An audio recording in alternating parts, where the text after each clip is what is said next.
காவல்துறை உங்களுக்கு நீங்கள் வந்து விசாரணைக்கு அழைச்சிக்கோன்னு சொல்லி ஒரு தகவலை சொல்கிறாங்க, அவ்வளோதான். இப்போ தகவலை சொன்ன பிறகு அந்த சம்மன் வந்து அதே இடத்துல இருக்கணுங்கிற அவசியம் இல்லை. நீலாங்கரை ஆய்வாளருக்கும் அதுக்கு சம்மந்தமே கிடையாது. அவர் மனசில் பெரிய சிங்கம் சூர்யா மாதிரி நினச்சிக்கிட்டு நேராக வந்தவர் எந்த விசாரணை நடத்தலை. அப்போ காவல்துறை இன்டென்ஷனோட உள்நோக்கத்தோட சீமான் வீட்டில் பணி செய்யக்கூடிய சீமான் வீட்டில் இருக்கக்கூடிய ஆட்களை அடிப்பதன் மூலமாக கட்சிக்காரங்களுக்கு ஒரு மிரட்டல். அந்த 2 பேரையும் வந்து காவல் நிலையத்தை வச்சு கிட்டத்தட்ட 1.5 மணி நேரம் அடிச்சிருக்காங்க. அவங்க செஞ்ச தப்பு என்ன? அவங்க என்ன போதைப் பொருள் கடத்தினாங்களா? இல்லை அண்ணா யூனிவர்சிட்டியில் யானசேகர மாதிரி பெண்களை கையை பிடிச்சி இழுத்தாங்களா? இல்லை கனிம வள கொள்ளையடிச்சாங்களா? இல்லை ஆத்துமல்ல கொள்ளையடிச்சாங்களா? ஒரு நாளைக்கு 70 வழக்கு போட்டாங்க. 70 வழக்குலையும் சம்மன் வந்துகிட்டே இருக்குது பெரியாருடைய வழக்கில். அப்போ சம்மன் வர வர கதவில் ஒட்டி போனால் அந்த கதவே அடையாளம் தெரியாமல் இருப்பேன். இப்போ நான் கிழிச்சு கொண்டு சுந்தரவள்ளி மூஞ்சில ஒட்டலையே, நாங்கள் சுந்தரவள்ளி வீட்டு வாசலை ஒன்றுமே நாங்கள் ஒட்டலையே, இல்லை கிழிச்சு கொண்டு போய் சுந்தரவள்ளி மூஞ்சில எரியலையே. காவல்துறை ஒட்டும்போது நாங்கள் தடுக்கலையே. காவல்துறை ஒட்டும்போது முழு ஒத்துழைப்பு கொடுத்துருக்கோம். காவல்துறை போன படத்தில் சுந்தரவள்ளிக்கு எங்கே பிரச்சனை? அவங்களுக்கு என்ன இங்கே தேவை இருக்குது? அப்போ உள்ளே போயிட்டு கேட்டிருக்காங்க, இந்த மாதிரி சாட்டை துறைமுறை, இதை சாட்டை துறைமுறை மட்டும் அனுமதிக்க முடியாது, வேற யாரை வேணாலும் உள்ளே விடுறோம், மேலேருந்து உத்தரவு அவர் மட்டும் வரக்கூடாது. அப்போ இன்டென்ஷனோட இருக்குல்ல. அப்போ அவங்களுக்கு என்னென்னா ஒரு நெருக்கடியை கொடுக்கணும், ஒரு பயத்தை உருவாக்கணும், ஒரு நாம் தமிழர் கட்சியை வந்து தனிமைப்படுத்துகிற மாதிரி சீமான் தனியாக பண்ணிட்டு இருக்காரு, ஒரு பரபரப்பு தான். இந்த வழக்கில் 100 விழுக்காடு சீமானவர்கள் மீது எந்த நடவடிக்கையும் எடுக்க முடியாது என்று சட்ட வல்லுநர்கள் சொல்கிறாங்க. இந்த பெரியாரிய கும்பல் என்ஜாய்மெண்ட் வித்தவுட் ரெஸ்பான்சிபிலிட்டின்னு பேசிக்கிட்டு இருக்கு. ஏன்னா என்ஜாய்மெண்ட் வித்தவுட் ரெஸ்பான்சிபிலிட்டின்னு சொல்லி பேசுகிற நீங்கள் இந்த வழக்கை பற்றி பேசலாமா?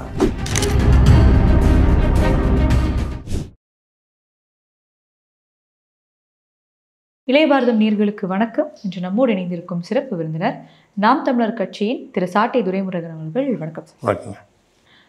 சீமான் அவர்களுடைய வீட்டில் வந்து அந்த நோட்டீஸ் ஒட்டப்பட்டது, சம்மன். அதன் பிறகு அந்த வீட்டார் வந்து அவங்க தரப்பில் அதை வந்து கிழித்தெடுத்தப்பட்டது. ஸோ இந்த ஒரு விஷயத்தையும் வலசரவாக்கத்திலேருந்து இதை ஒட்டுறாங்க, நீலாங்கரை காவல்துறையினர் இதை வந்து அதுக்கான நடவடிக்கை எடுக்கிறாங்க. இந்த மொத்த விஷயத்தையும் நீங்கள் எப்படி பார்க்குறீங்க? யார் தரப்பில் தவறு நினைக்கிறீங்க? இல்லை, ஒட்டுமொத்தமான அந்த காணொலியும் சமூக வலைதளங்களில் வெளிவந்தது.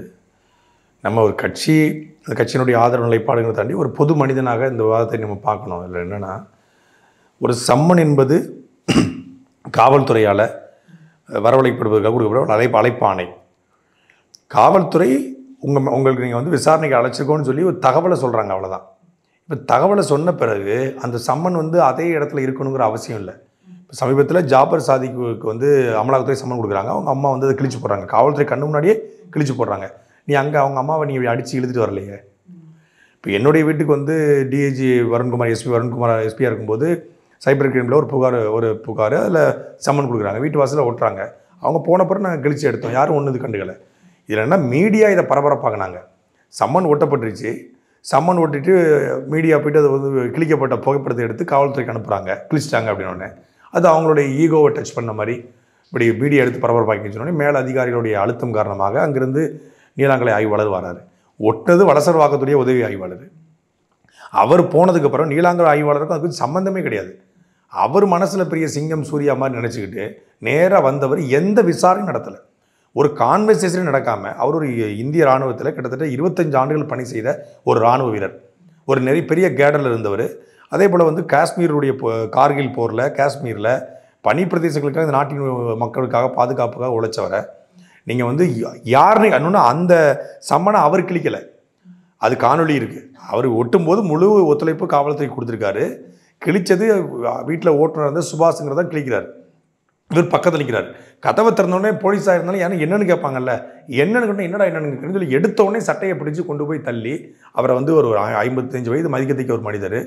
அவரை வந்து நான் இராணுவ வீரர்னு தெரியும், நீ இராணுவ வீரர்னா பெரிய இவனாடா லூஸு பைத்தியம் அப்படின்னு அவ்வளவு தரக்குறைவாக நடத்த வேண்டிய தேவை இருக்குது. அப்போ காவல்துறை இன்டென்ஷனோட உள்நோக்கத்தோட சீமான் வீட்டில் பணி செய்யக்கூடிய சீமான் வீட்டில் இருக்கக்கூடிய ஆட்களை அடிப்பதன் மூலமாக கட்சிக்காரங்களுக்கு ஒரு மிரட்டல். சீமான் கூட இருந்தால் உன்னை மிரட்டுவோம், உன்னை அடிப்போம். சீமான் கூட இல்லை, திமுகவுக்கு எது நிலைப்பாடு இருக்கக்கூடிய யாராக இருந்தாலும் நாங்கள் அடிப்போம். இதை வந்து மாதிரி தமிழ்நாட்டுடைய ஜனநாயக சக்திகள், இன்றைக்கி தமிழ்நாட்டுடைய பாஜக தலைவர் அண்ணாமலை கண்டிச்சிருக்காரு, அதை நம்ம வரவேற்கிறோம். அதே போல் தமிழ்நாட்டுடைய ஜனநாயக சக்திகள் வந்து எல்லோரும் கண்டிக்கணும். எஸ்டிபியை கண்டிக்கிறாங்க, அதே போல் வந்து அண்ணன் தடா ரஹீம் வந்து கண்டிச்சார், அண்ணன் ஏர்போர்ட் மூர்த்தி கண்டிச்சார். ஆனால் எதிர்க்கட்சியாக இருக்கக்கூடிய எடப்பாடி பழனிசாமி அவர்கள், தாவேக்காவோட தலைவர் விஜய் அவர்கள் இதை வந்து மௌனமாக கடந்து போகிறது. நாளைக்கு இது உங்களுக்கும் நடக்கும். இது வந்து ஏதோ ஒரு பெண் சம்பந்தப்பட்ட வழக்கில் சம்மன் நீங்கள் பார்க்கக்கூடாது. அந்த வழக்கெல்லாம் விட்டுட்டு இந்த சம்மன் ஒட்டுகிற முறை என்பது பொதுவான ஒரு நடைமுறை. அதை கிழிப்பது என்பது சாதாரண விஷயம். இதுக்கு இவ்வளோ அடித்து திடலில் கொண்டு போய் திருப்பி அடித்து அந்த 2 பேரையும் வந்து காவல் நிலையத்தை வச்சு கிட்டத்தட்ட 1.5 மணி நேரம் அடிச்சிருக்காங்க. அவங்க செஞ்ச தப்பு என்ன? அவங்க என்ன போதைப் பொருள் கடத்தினாங்களா? இல்லை அண்ணா யூனிவர்சிட்டியில் யானசேகர மாதிரி பெண்களை கையை பிடிச்சி இழுத்தாங்களா? இல்லை கனிம வள கொள்ளையடிச்சாங்களா? இல்லை ஆத்துமல்ல கொள்ளையடிச்சாங்களா? இல்லை செந்தில் பாலாஜி மாதிரி வேலை வாங்கி தரணும் ஏமாத்துனாங்களா? இல்லை பொன்முடி மாதிரி வந்து செம்மண் குவாரிகள் வச்சுருந்தாங்களா? என்ன பண்ணாங்க? என்ன தப்பு பண்ணாங்க? அவங்க பண்ண குற்றம் என்ன? எந்த குற்றமும் செய்யாத ஒருத்தரை இவ்வளோ அடிக்க வேண்டிய அவசியம் இருக்குது. அப்போ காவல்துறை ஒரு உள்நோக்கத்தோடு இதில் செயல்பட்டுப்பதான் நான் பார்க்குறேன். இப்போ நீங்கள் சொன்ன மாதிரி நீலாங்கரை காவல்துறை வர்றதுக்கான தேவை என்ன அப்படின்னு கேட்குறீங்க. ஒருவேளை அந்த சம்மனை அவங்க கிளிக்கல, அது அங்கேயே இருந்திருந்து அப்படின்னா ஒருவேளை அந்த போலீஸ் வந்திருக்க முடியும். ஏன்னா கைல்வெளி அவர்களும் வந்து அவங்களுடைய வாதத்தை முன்வைக்கும்போது சொல்கிறாங்க, இது வந்து அவங்களே ஸ்கிரிப்ட் பண்ணி ஒரு ட்ராமா அரங்கேற்றின மாதிரி தான் இது இருக்குது அப்படின்ற தரப்பில் சொல்கிறாங்க. ஒருவேளை அந்த சம்மன் கிளிக்கப்படலை அப்படின்னா இந்த மாதிரி இவ்வளோ ஒரு விஷயம் நடந்திருக்காது இல்லையாங்க? சம்மன் கிளிக்கப்படலாம் கண்டிப்பாக நடந்திருக்கான வாய்ப்பு கிடையாது. ஆனால் சம்மனை அதே இடத்துல வச்சுக்கணும் அவசியம் இல்லையே. ஒரு நாளைக்கு 2 சம்மன் கொண்டு வரீங்க.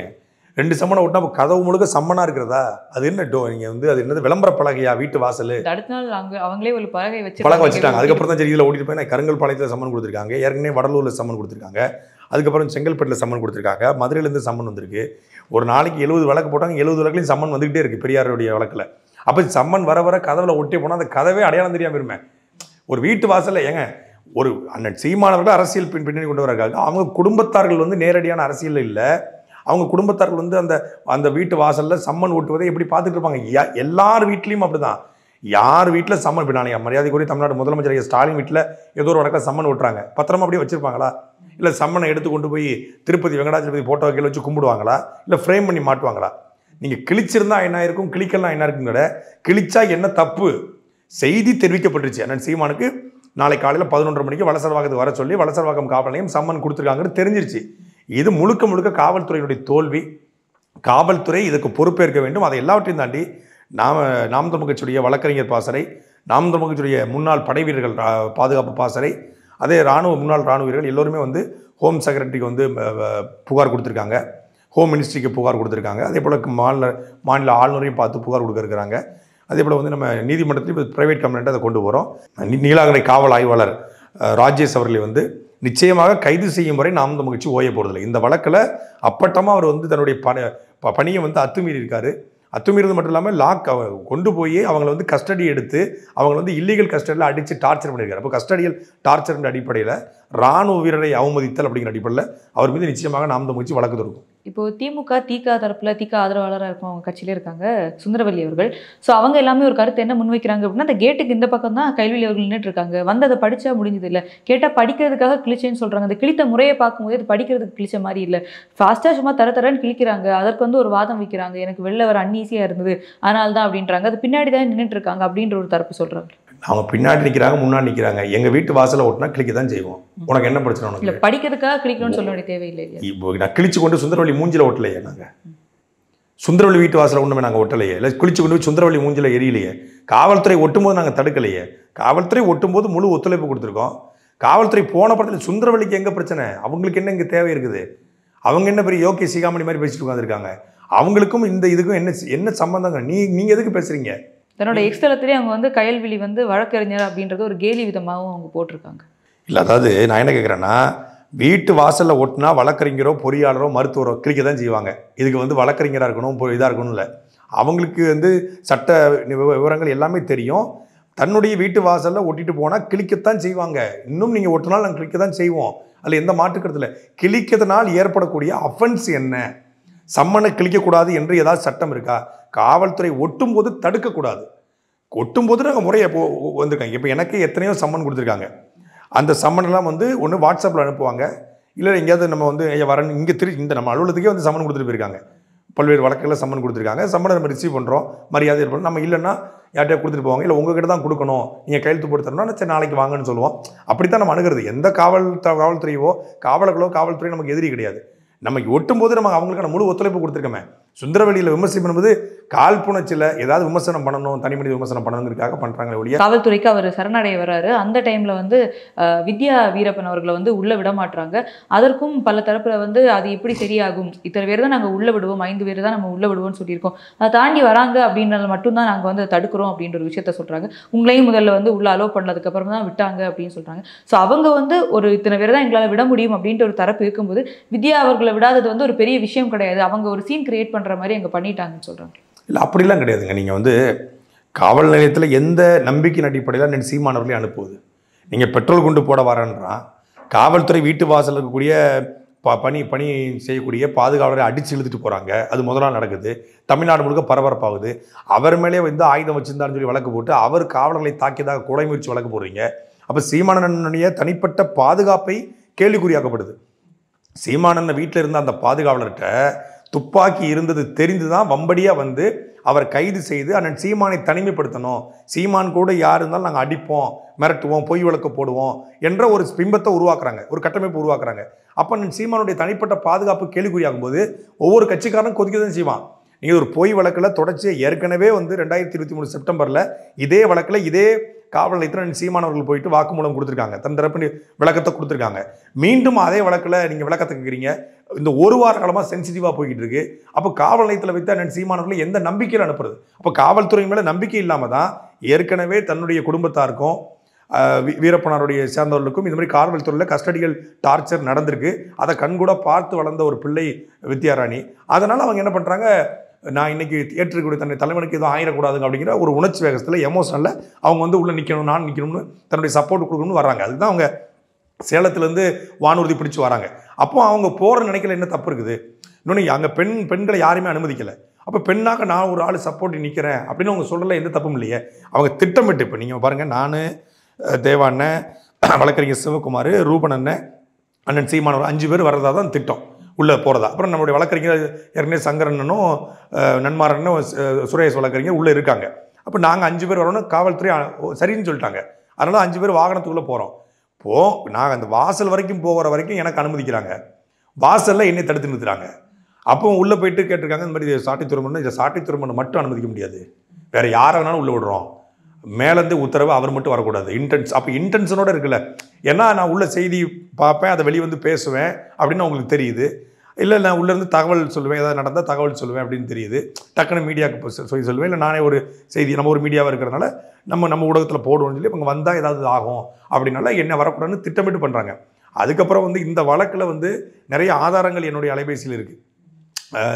ஏற்கனவே வந்து அவங்கள வந்து போன முறை வந்து விசாரணைக்கு வந்துட்டு வாபஸ் வாங்கிட்டு போன கடிதங்கள், அவங்க கொடுத்த புகார் திருப்பி படிப்பட்டது, இது எல்லாத்தையுமே நம்ம எடுத்து வச்சுருக்கிறோம். அதை சொன்னதுக்கப்புறம் சரி வர சொல்லுங்கள் அப்படின்னு சொன்னாங்களே ஒழிய இன்டென்ஷனோட தடுத்து நிறுத்துறாங்க. அப்போ அவங்களுக்கு என்னென்னா ஒரு நெருக்கடியை கொடுக்கணும், ஒரு பயத்தை உருவாக்கணும், ஒரு நாம் தமிழர் கட்சியை வந்து தனிமைப்படுத்துகிற மாதிரி சீமான் தனியாக பண்ணிகிட்டு இருக்காரு, ஒரு பரபரப்பு தான். இந்த வழக்கில் 100 விழுக்காடு சீமானவர்கள் மீது எந்த நடவடிக்கையும் எடுக்க முடியாது என்று சட்ட வல்லுநர்கள் சொல்கிறாங்க.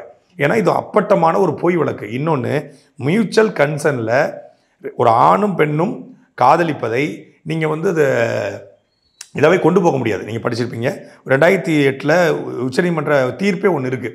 அப்போ அந்த தீர்ப்பின் அடிப்படையில் வந்து இன்னொன்று 18 வயது நிறைந்த எந்த ஆணும் பெண்ணும் வந்து இணைந்து வாழலாம் அப்படிங்கிறது வந்து திருமணம் செய்து கொள்ளாமல் இணைந்து வாழலாம்னு சொல்கிறாங்க.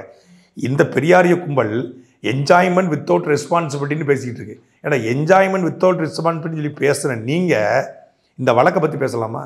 இது ஒரு பொய் வழக்கு. இன்னொன்று, சீமானவர்கள் மீது மட்டும் இந்த புகார் கொடுக்கப்படலை. இதே நடிகை விஜயலட்சுமி அவர்கள் ஏற்கனவே கன்னட நடிகர் சுர்ஜன் லோகேஷ் மேலே கொடுத்துருக்காங்க, கன்னட நடிகர் ஜக்கேஷ் மேலே கொடுத்துருக்காங்க, கர்நாடகாவை சார்ந்த ஜெயராஜ் நாயுடு மேலே கொடுத்துருக்காங்க, ரவி பிரகாஷ் என்கிற ஒரு சீரியல் ஆக்டர் மேலே கொடுத்துருக்காங்க. ஏற்கனவே 4-5 பேர் மேலே இந்த புகார் கொடுக்கப்பட்டிருக்கு. வெளியே தெரியாமல் இவங்க வேலையே யார் கூடயாவது பழகுவது, பணம் பறிப்பது, அதுக்கப்புறம் ஹராஸ்மெண்ட் வழக்கு கொடுப்பது, அதாவது அவங்க தொடர்ச்சியாக ஒரு ஃபார்மெட்டாக பண்ணிட்டு இருக்காங்க. எப்படி இங்கே தமிழ்நாட்டில் காவல்துறையை ஏமாற்றி சிவகாசி ஜெயலட்சுமின்னு சொல்லி ஒருத்தவங்க வந்து 20 கல்யாணம் பண்ணாங்களோ அதே மாதிரியான கேரக்டர் தான் அந்த ஜெயலட்சுமி, இந்த விஜயலட்சுமி. அப்போ ரெண்டுமே ஒருமித்த வழக்கு தான். அது காவல்துறைக்கும் தெரியும், நீதிமன்றத்துக்கும் தெரியும். ஆனால் முகாந்திரம் இல்லாமல் எதையாவது பண்ணிட முடியுமா அப்படின்னு தான் அவங்க ட்ரை பண்ணுறாங்க இல்லையா. அப்போ அந்த வழக்கில், ஒரு பொய் வழக்கில் அண்ணன் சீமான் போகும்போது எல்லோரும் எமோஷனலாக இருக்கும். எமோஷனலாக இருக்கும்போது நாங்கள் போகிறோன்னு சொல்கிறது என்ன தப்பு இருக்குது? நாங்கள் எங்கள் கட்சி தலைவருடைய பார்க்கத்தானே போகிறோன்னு சொன்னோம். வேற யாரும் போய் பார்க்கணும்னு சொல்லலையே. அப்போ வித்யாராணி வீரப்பன் வந்து நாம் தமிழ் வச்சிருக்காங்க, தார்மீக உரிமை இருக்குது. அவங்க கட்சித் தலைவர் வந்து உள்ள விசாரிக்கும் போது அவங்க விசாரணை நடத்தக்கூடிய இடத்துக்கு நாங்கள் போகணும்னு சொல்லலை, அந்த காவல் நிலையத்தில் நானும் போகணும்னு சொல்கிறாங்க. அதில் எந்த தப்பும் இல்லையே. ஓகே, அதே மாதிரி நேற்று வந்து சீமான் அவர்கள் வந்து கோமா பேசி பார்த்துருக்கும், அவர் நகைச்சுவையான விதம். நேற்று ரொம்ப எமோஷனல் ஆகிட்டாரோ அப்படின்றது. ஏன்னா 14 ஆண்டுகளாக இந்த ஒரு வழக்கு போயிட்டு இருக்கும்போது தன்னோட குடும்பத்தை வந்து இது எந்த மாதிரி அஃபெக்ட் பண்ணும் அப்படின்ற ஒரு விஷயத்தை வந்து சீமான் அவர்கள் 14 ஆண்டுகளுக்கு அப்புறம் இன்னைக்கு வந்து அதனுடைய தேவை இருந்தது, அவர் இந்த அளவுக்கு அந்த விஷயத்தை வந்து எலாபரேட் பண்ணி. இல்லைங்க, நீங்கள் ஒரு பாருங்கள், ஒரு பொது வாழ்க்கையில் 2008 காலகட்டத்தில் சீமான் களத்தில் இருக்காங்க. அதுக்கு முன்னாடி 10 ஆண்டு காலம் வந்து பெரியாரிய மேடைகளை பேசியிருக்காங்க. இன்றைக்கி ஒரு அங்கீகரிக்கப்பட்ட கட்சியாக மாறிச்சு. ஆணுக்கு இணையாக பெண்களுக்கு சீட்டு கொடுத்து தமிழ்நாட்டில் ஆணும் பெண்ணும் இணையாக ஒரு கட்சியில் லட்சக்கணக்கான பெண்கள் இருக்காங்க. இன்னொன்று அவர் உறவு தங்கச்சி, அக்கா, சித்தி, பெரியம்மா, அத்தைன்னு சொல்லி உறவு முறை சொல்லி அழைக்கக்கூடியவர். உங்களை பார்த்தா கூட வாங்க தங்கச்சி பார், அடுத்த நொடியே வந்து அந்த உறவு முறை சொல்லி அழைக்கக்கூடியவர். அப்படி ஒரு இன்டர்னல் பாண்டிங்கோடு இருக்கக்கூடிய ஒரு தலைவரை ஒரு பெண்ணை வைத்து வீழ்த்திடலாம், அதுவும் பொய்யான ஒரு புகாரை வச்சு வீழ்த்திடலாம்னு நினைக்கும் போது அது அவங்க குடும்பத்துக்கு, உங்களுக்கு அது செய்தி, ஊடகத்துக்கு ஒரு செய்தி. சீமான் வந்து இந்த வழக்கில் போகிறாரு, பாலியல் வழக்குன்னு சொல்லுவதே அது எவ்வளோ பெரிய அவமானம், அது எவ்வளோ பெரிய ஒரு கொச்சையான வாதம். அது பொய் வழக்கு. அது 2011 கொடுக்கப்பட்டு 2012 வாபஸ் வாங்குறாங்க, 2023 கொடுத்து 2023 வாபஸ் வாங்குறாங்க. சமூக வலைதளங்களில் அந்த அம்மா கிட்டத்தட்ட 200-300 காணொலிகள் வெளியிட்டிருக்காங்க. சீமானனுடைய தாயை குறித்து கெட்ட வார்த்தைகளில், அவருடைய மனைவி குறித்து கெட்ட வார்த்தைகள், ஆபாச வார்த்தைகளில் அவ்வளவு அர்ச்சனை.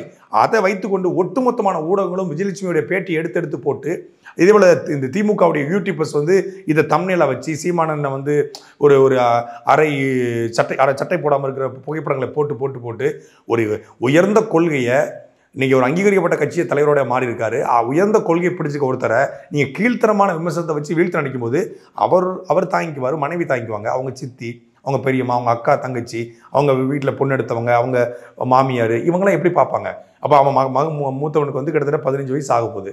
அப்போ அவன் இதை எப்படி அணுகுவான்? அவனுக்கும் எல்லா சோசியல் மீடியாவும் பார்க்குறான், யூடியூப் பார்க்குறான், தினமும் அப்பாவோட ஸ்பீச் பார்ப்பான், அது சம்மந்தமான ரெஃபரன்ஸ் வரும். அப்போ அவங்க எப்படி இதை உளவியலாக எதிர்கொள்வாங்க அப்படிங்கிற, அப்போ அப்புறம் உளவியலாக இதை வந்து பாதிப்பை ஏற்படுத்தணும் அப்படின்னு நினச்சி திட்டமிட்டு பண்ணியிருக்காங்க. அதனால தான் அவர் அது எமோஷனலாக கடத்துனது. இதை வந்து 14 ஆண்டு காலம் இந்த அளவுக்கு இழுத்துட்டு போகாமல் இதுக்கு முன்னாடி இதை முடிச்சிருக்கலாம் இல்லை? இன்னைக்கு இந்த அளவுக்கு வந்து நிற்கிறதுல எந்த இடத்துல தவறு பண்ணிட்டீங்க? நாம் இல்லை, 2011 அவங்க 2012 புகாரை வாபஸ் வாங்குறாங்க. புகாரை வாபஸ் இப்போ எப்போதுமே இயல்பில் நீங்கள் ஒரு புகார் வந்து என் மேலே கொடுக்கப்படுது, புகார் கொடுத்த நபரே வாபஸ் வாங்கிட்டார்னா அந்த வழக்கு முடிஞ்சு போச்சு. அதுக்கப்புறம் நம்ம அது ஸ்டெப் எடுக்க போகிறது கிடையாது. அப்படித்தான் நாம் தமிழ் அதை விட்டாங்க. அது நாம் தமிழ் வழக்கறிஞர் பாசறை வந்து அன்னைக்கே இந்த வழக்கை வந்து ரத்து செய்யணும்னு சொல்லி போயிருப்பாங்கன்னா இது அன்னைக்கே ரத்து செய்யப்பட்டிருக்கும். ஏன்னா அவங்களும் வாபஸ் வாங்கிட்டு தான் போனாங்க. திருப்பி திமுக ஆட்சிக்கு வந்த உடனே திமுக இதை வச்சு ஏதாவது பண்ணலாமா, ப்ளே பண்ணலான்னு திமுக எல்லா லூக்கோலையும் பார்க்குது.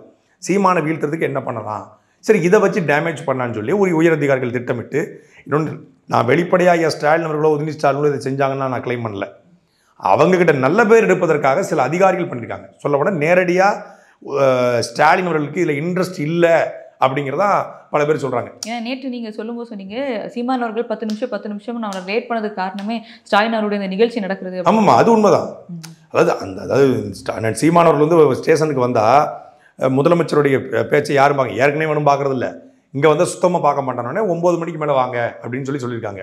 அதான் முதல்வருடைய நிகழ்ச்சி வந்து ஒய்எம்சியில் போயிட்டு இருக்கனால ஸ்டாலின் அவர்கள் நேரடியாக இன்ட்ரெஸ்ட் பட்டு சீமானை இந்த வழக்கில் தூக்குங்க அப்படின்லாம் சொல்லியிருப்பாரான்னு எனக்கு தெரியல. ஆனால் அவர்கிட்ட நல்ல பேர் எடுக்கணும்னு சொல்லி சில அதிகாரிகள், ஐயா நாங்கள் இதை பண்ணித்தரையா, உங்கள் பிறந்த நல்ல சீமானை நாங்கள் கைது பண்ணி காட்டுறோம்யா அப்படின்னு இவங்களுக்குள்ளே அவர்கிட்ட சொல்லியிருக்க பண்ண வாய்ப்பு இல்லை. இவங்களாவே நினச்சிக்கிட்டு நல்ல பேர் எடுப்பிருக்காங்க. எப்படி என்னை வந்து திருச்சியில் கைது பண்ணி என் செல்ஃபோனை எடுத்து ஆடியோ வீடியோ வெட்டி பரப்பி அதன் மூலமாக நல்ல பேர் எடுப்பதற்கு சில அதிகாரிகள் முயற்சி பண்ணாங்களோ, அப்படி அண்ணன் சீமானுடைய வழக்கிலையும் அதிகாரிகள் தான். இதை ஆட்சி யார் நடத்துகிறான்றீங்க? அதிகாரிகள் ஆட்சி. முதலமைச்சரோ உதயநிதி ஸ்டாலினோ ஆட்சி நடத்தலை, அதிகாரிகள் ஆட்சி நடத்துகிறாங்க. அவங்க தனித்து, அவங்க ஒரு சிஎம், கமிஷனர்னா அவர் ஒரு சிஎம், டிஜிபினா அவர் ஒரு சிஎம், டிஐஜினா அவர் ஒரு சிஎம், அவருக்குள்ள என் ஊரை நான் கோட்டை, நான் சோழன், நான் பாண்டியன், நான் சேரன்னு தனித்தனி ராஜ்யம் நடக்குது. அந்த ராஜ்யத்தில் நாங்கள் சீமானை வீழ்த்தி காட்டுறோம்னு சொல்லி சில அதிகாரிகள் நினைக்கிறாங்க. ஆட்சி நிலையானது கிடையாது, அதிகாரமும் நிலையானது கிடையாது. பெரிய கோட்டை கட்டி நாங்கள் சுதந்திரத்தை வாங்கி கொடுத்தோம்னு சொன்ன கட்சியே இந்தியாவில் வீழ்ந்திருக்கு. காங்கிரஸ் பேராய கட்சி, 100 வருஷ கட்சி, காங்கிரஸை யாரும் வீழ்த்த முடியாதுன்னாங்க. அந்த கட்சியை வீழ்ந்து இன்னும் 10 வருஷம் கூப்பிட உட்காந்துருக்கு காங்கிரஸ். தமிழ்நாட்டில் இதே திமுக எம்ஜிஆர் இருக்கிற வரைக்கும் எந்திரிச்சு கூட நிற்க முடியலை. ஜெயலலிதா அவருடைய ஆட்சி வீழ்த்தப்பட்டு ஒரு சீட்டு ஜெயலலிதா ஜெயிச்ச வரலாறு இருக்குது, ஜெயலலிதாவும் தோற்ற வரலாறு இருக்குது. இங்கே திமுக எதிர்கட்சி வரிசையில் கூட இல்லாமல் 2011 மீண்டும் வீழ்ந்த வரலாறு இருக்குது. ஆர்கே நகரில் டெபாசிட் இழந்த வரலாறு இருக்குது. 2011 நடந்தது, 2026 நடக்காதுன்னு சொல்ல முடியாது. அப்போ இந்த அதிகாரிகள் வந்து சீமானை வீழ்த்தணும்னு நினச்சிக்கிட்டு செய்கிற சேட்டைகள் இந்த ஆட்சிக்கும் அந்த அதிகாரிகளுக்கும் தான் ஆபத்தாக முடியும். இப்போ அதிகாரிகள் வந்து முதல்வர் அவர்களை வந்து மகிழ்ச்சிப்படுத்துறதுக்கும் இந்த ஒரு விஷயம் பண்ணுறாங்க அப்படின்னா, லா அண்ட் ஆர்டர் வந்து முதலமைச்சர் கையில் தான் இருக்குது. ஸோ இத்தனை நாட்கள் இந்த மாதிரி விஷயம் நடக்காம பார்க்கும்போது முதலமைச்சர் ஒரு ஸ்டெப் எடுத்து அதனுடைய நடவடிக்கை தெரியாதுங்க. ஏங்க நல்ல ஆட்சி கொடுத்துட்டு நம்பிட்டு இருக்காரு, அவர்கிட்ட போய் நீங்கள் சீமான் கை இதெல்லாம் உண்மையிலே நேத்தான் தெரிஞ்சுக்கணும்னு நினைக்கிறேன். நேற்று வந்து என்ன வியூஸே போல யாராவது ரிப்போர்ட் கொடுத்துருப்பாங்க போல இருக்குது, நேத்தான் அவருக்கு தெரிஞ்சிருக்கு இப்படி நடந்துக்கிட்டு இருக்கு போல அப்படின்னு. இல்லைன்னா தமிழ்நாட்டில் ஒரு இராணுவ வீரரை இவருடைய ஆட்சியில் தாக்கியிருக்காங்க, தமிழ்நாடு முதலமைச்சர் கண்டிச்சிருக்கணும்ல. ஜெய்பீம் படம் பார்த்துட்டு கண்ணீர் விட்டு கதறிய தமிழ்நாடு முதலமைச்சர் லாக்கப்பில் வச்சு இரும்பு ராடை வச்சு அடித்ததாக மேஜிஸ்ட்ரேட்டை பதிவு பண்ணுறாங்க. ஜெய்பீம் படத்தில் நடந்தது கண்ணுக்கு முன்னாடி இதே பிரவீன் ராஜேஷ் பண்ணுறாரு, அப்போ நீங்கள் கண்டிச்சிருக்கணும்ல. ஒட்டுமொத்த மீடியாக்களும் ஒரு வாரமாக பரபரப்பாக காலையில் ஒரு பேட்டி, மதியம் ஒரு பேட்டி, சாயந்தரம் ஒரு பேட்டின்னு சீமான்ட்டை எடுத்து போட்டு பரபரப்பாக்குறாங்க. அவர் எதுவுமே பார்க்க மாட்டார். ஏன்னா அவர் village food factory, Irfan reviews, village cooking channel, வெங்காயம், தயிர், உப்பு அப்படின்னு ராகுல் காந்தி போடுறாருல அந்த மாதிரியான வீடியோக்கள் தான் அவர் பார்த்துட்டு இருக்காரு. அவர் இன்ஸ்டாகிராமில் உட்காந்து ரீல்ஸ் பார்த்துட்டு இருக்காப்புல. இப்போ காய்டுன்னு ஒரு வந்திருக்காங்கல்ல ட்ராகனில், அது அந்த ரீல்ஸை பார்த்துட்டு உட்காந்துருக்காப்புல. அப்போ அவருக்கு இது ரீல் அவரே சொல்கிறார், நான் சொல்லலை, அவரே சொல்கிறார். நான் பொழுதுபோக்கு தலங்களில் அதிகமாக நான் அந்த உணவுகளை தேடுறாங்க, ஃபுட் ரிவ்யூஸ் பார்க்குறாங்க, அதை நான் பார்க்குறேன். அதை ஒரு ஃபிட்னஸை குறிப்பிடுறதுக்காக சொன்னாருன்னு எடுத்துக்கலாம். ஃபுட் அது அந்த மாதிரி வீடியோ, அப்புறம் நம்ம ராஜா பேரனுடைய ஃபிட்னஸ் வீடியோலாம் பார்ப்பாரு போல இருக்குது, அவர் தான் சொல்கிறாப்புல. அப்போ அதை பார்க்குற அவருக்கு நாட்டில் நடக்கக்கூடிய செய்திகளை பார்க்குறதுக்கு நேரம் இருக்கான்னு தெரியல. நாட்டில் இருக்க செய்திகளை பார்த்துருந்தா, ஐயோ என்னையா அப்படி பண்ணிட்டு இருக்கீங்க, சம்மன் கொடுத்தா சம்மனை கொடுத்துட்டு நீங்கள் விசாரிச்சுட்டு விட்டுற வேண்டியதானே, எதுக்கு போட்டு இந்த மாதிரி வந்து ஒரு கார்டை எடுத்து அடிக்கிறீங்க, ஒரு பாதுகாவலர் எதுக்கு தாக்குறீங்க, ஏன் இவ்வளோ பரபரப்பை உருவாக்குறீங்க. சீமானை வந்து நீங்கள் நேரடியாக பெங்களூருக்கு கிளம்பி போய் விஜயலட்சுமி வீட்டில் விசாரித்த மாதிரி சீமான வீட்டிலே என்கொயரி நடத்திருக்கலாமே, இவ்வளோ பரபரப்பே தேவையில்லையே. சொல்ல போனால் இந்த காவல்துறைக்கும் இந்த காவல்துறை இயக்குகிற காவல்துறை தலைவர்களுக்கு தான் நம்ம நன்றி சொல்லணும். ஏன்னா 1 கோடி ரூபாய் கொடுத்தா கூட ஏர்போர்ட்லேருந்து சீமான் வரதை எவனும் லைவில் போட மாட்டான். பனையூர்லேருந்து விஜய் அவர்கள் போகிற மாதிரி அவர் 65 படம் நடிச்சிருக்காரு, ஒரு புகழ்பெற்ற நடிகர். அவருக்கு இருக்கிற அந்த பரபரப்பை சீமானுக்கு கொடுத்துருக்காங்க. ஒரு எளிய கட்சின்றீங்க, நாங்கள் மீடியாவுக்கு நாங்கள் காசு கொடுக்க மாட்டோம், காசு கொடுத்து நாங்கள் பேசவும் மாட்டோம், விளம்பரத்துக்கும் காசு கொடுக்க மாட்டோம். ஏர்போர்ட்டில் இறங்குறதுல ஆரம்பித்து அவர் அங்கே க்ரீன் பார்க் ஹோட்டலில் போய் தங்கியிருந்து ரெஃப்ரெஷ் ஆகிட்டு திருப்பி வர்ற வரைக்கும் மொத்தமாக லைவ் போட்டாங்கல்ல. இதற்கு நாங்கள் கோடான கோடி கடமைப்பட்டிருக்கிறோம். ஏன்னா இது வந்து நேற்றுடைய டிஆர்பி ரேட்டே வேறு. முதலமைச்சர் ஐயா ஸ்டாலின் பேசிக்கிட்டு இருக்காங்க, அங்கே எம்கே ஸ்டாலினுடைய பேஜில் கிட்டத்தட்ட 101 பேர் பார்த்துக்கிட்டு இருக்காங்க, ராஜ் டிவியில் 7 பேர் பார்த்துக்கிட்டு இருக்காங்க, நியூஸ் 18 புதிய தலைமுறைலாம் போட்டாங்க, அவங்ககிட்ட ஒரு 300 பேர் 400 பேர் தான் மொத்த லைவே பார்க்குறான். ஆனால் சீமான் வர ஆரம்பித்தார் என்றானார், கிட்டத்தட்ட 15,000 பேர் லைவில் பார்க்கலாம். மொத்தமாக என்னுடைய சேனல்லே இது வரைக்கும் இவ்வளோ பெரிய லைவ் போனதே கிடையாது. 1 ஹவரில் கிட்டத்தட்ட 2 லட்சம் பேர் பார்த்துருக்காங்க. ஒரு மணி நேரத்தில் 2 லட்சம் வியூஸ்லாம் போனதே கிடையாது. அப்போ அந்தளவுக்கு வந்து ஒரு பரபரப்பாக மாறுது. தமிழ்நாட்டுடைய முதலமைச்சர் இவ்வளோ பெரிய துறைகளை கையில் வச்சிருக்காரு, ஒட்டுமொத்த மீடியாவும் அவங்ககிட்ட இருக்குது. அவர் பேசி எவனும் பார்க்கல, யாரும் லைவ் போடலை. சொல்ல போனால் சத்தியம் தொலைக்காட்சி மட்டும் தான் அப்பப்போ காட்டிட்டு இருந்தாங்க, மற்ற எல்லா தொலைக்காட்சியும் நேரடியாக வலசரமாக வந்துட்டாங்க. அப்போ அது அவங்களுக்கு டிஸ்டர்பன்ஸ் ஆகுது. அந்த வகையில் நம்ம வந்து அவங்களுக்கு நன்றி சொல்லலாம். இப்போ இறுதியாக என்னுடைய கேள்வி என்னென்னா, இனிமேல் இந்த கேஸ் வந்து 3 மாதத்துக்குள்ளே இதை முடிச்சு வைக்கணும்னு சொல்லியிருக்காங்க, அண்ட் சுப்ரீம் கோர்ட்டும் சொல்ல போகுது. ஸோ இந்த கேஸ் எந்த மாதிரி போகும், அதே நேரத்தில் வந்து அமல்ராஜ் அவர்கள் ஓய்வு பெற்ற மிலிட்ரி மேன் அவருடைய அந்த அரெஸ்ட்டாக இருக்கட்டும், அவங்களுக்கு நடந்த அந்த அயன் ராடெல்லாம் அவங்க அடிச்சாங்கன்னு சொல்லியிருக்காங்க. ஸோ இதற்கு நாம் தமிழர் சைட்லேருந்து என்ன கேஸ் போட்டிருக்கீங்க, அது எப்படி மூவ் ஆகும்? இல்லை, நம்ம அமல்ராஜுடைய வழக்கில் வந்து நம்ம ஆட்கொணர்வு மனு தாக்கல் பண்ணியிருக்கோம். ஆட்கொணர்வு மனுவில் வந்து 24 மணி நேரத்துக்குள்ளே நீங்கள் தாக்கல் பண்ண தேவையில்லை, 24 மணி நேரம் டைம் இருக்குன்னு சொல்லியிருக்காங்க. இப்போ திங்கக்கிழமை திருப்பி அதை ஹியரிங் நம்ம எடுக்கிறோம்.